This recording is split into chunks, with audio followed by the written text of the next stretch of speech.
Но не надо мне при этом говорить, что тибетцы питаются только цампой, потому что тибетцы на самом деле питаются не только цампой. Тибетцы раз в день едят цампу. Иногда два. Самые большие. Питаются тибетцы примерно 5 раз в день. Вот так. А еще папайю можно? Папайя советую. Дякарная нало марсер. Нало сон дух наку. Папайя советую. Тоже сладкий. Причиняет скорее вред при болезнях. Слили особо не помогает. Вопрос, а почему тибетцы цампу употребляют постоянно? Потому что это высокогорный и влажный район, из-за этого? Преподаватель Кадына цампа сайды, Кюмсен Каресна, Красанадечи, Сатусатам, да. Надо Джимсен маму йори. Тут есть много причин. Корёто тюмбигиё, корёто еле теяги, халаса дечотым жётери. Это самая удобная пища, которую можно там употреблять. Нимитон косадеори. Во-первых, потому что, в смысле, что произрастает вокруг, да, из того, что можно достать, это самое удобное. Во-вторых, в принципе, удобно есть, как бы.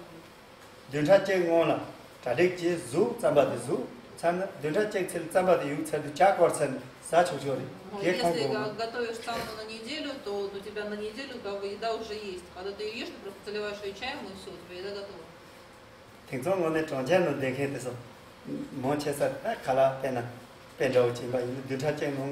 Kala long, taju zot ne hala jeni yachi, ane te solen chauzo sadik do. O tindit sabola, one kar samba de saya jonchi sosora, samba saya lo jonchi, ane samba zo, samba seja wa ina chogola, hembo sad devo, нимба чамрова, что ты тебя говоришь? На самом деле, те, кто живут в городах, обычно они накупают себе полный холодильник продуктов, потом из этого холодильника что-нибудь иногда достают и съедают. Если бы эти люди на самом деле научились питаться цампой, было бы гораздо лучше.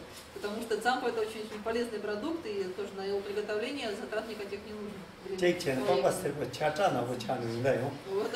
Возможно, станут внешне похожи на тибетцев при этом, то есть почернеют волосы, и кожа станет более темной. И победим голод оплатить. Семала. 근데 오바데 사데위치 준세 뭐고요. 나차를 pen professor пинонта, же кала самому на차를 초효의 내지기요. Но вот среди тибетской медицины, то есть самым полезным зерном, которое употребляется для лечения очень многих болезней, является именно, считается именно ячмень.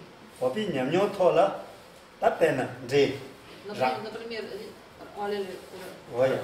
онкозаболевание, раковые заболевания. Черный артрит. Ой, вот ты же самое, духчача царвикавс. Сами тупачику. Вот если у человека возникают подобные заболевания, уже запущенные, то тибетцы обычно употребляют в пищу только суп из самбо. Ой, ты типа мато там чоя. Больше ничего нельзя есть при таких заболеваниях. Шай, инан, вот это ни мясо, ни овощей, вообще ничего. Ты типа там че, ты не мечу чен, моне яко. И вот если человек питается только вот таким супом из самбо и при этом лечится, то лечение оказывается гораздо более эффективным. Но здесь у нас все не так. Даже если бы мы хотели его, но все равно его нет, то этого супа из самбо. Они каласа там те тест забчилана. Где чего мамбучи? И когда нам говорят, что в питании нужно проявлять большую осторожность, у людей здесь возникает сразу много вопросов. Так Потому что возникает вопрос, а что же тогда вообще есть? И в принципе, да, понятно, почему возникает вопрос. Неудивительно. Пула моне чена джега на цат лет цадин, джеджанга на цат лет цадин, меньше чевикался. Так, цанту чику матом нас тета тадинге лайма, or чуму, набот. Вот ты же это лет цадин кон цанту чику, аунчитне меньше чена, моне меньше не батма, чея йори. Вот в Тибете при подобных заболеваниях, как онкозаболевания, например, или артриты, такие уже старые, застаревшие, если человек как бы подвергается какому-то лечению, то в это время питание это только суп из самбо исключительное. В этом случае лекарство действует намного сильнее.